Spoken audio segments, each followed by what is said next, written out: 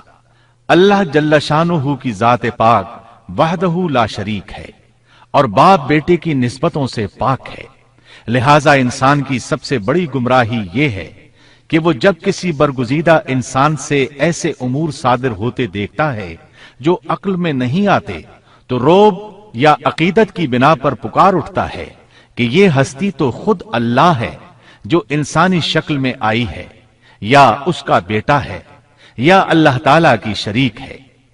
وہ یہ نہیں سوچتا کہ بلا شبہ ان واقعات کا جاری ہونا اللہ کی طاقت کے ذریعے ہے جو بطور نشان اس برگزیدہ انسان کے ہاتھوں جاری ہوئے۔ اس کے باوجود یہ نہ اللہ ہے نہ اللہ کا بیٹا، بلکہ اس کا ایک پسندیدہ بندہ ہے، اور یہ امور اللہ تعالیٰ کے خاص قوانین کے تحت صرف اس کی تائید اور اس کی صداقت کے لیے ظاہر ہوتے ہیں، ورنہ وہ بھی اللہ تعالیٰ کے آگے اسی طرح مجبور ہے جس طرح دوسری مخلوق۔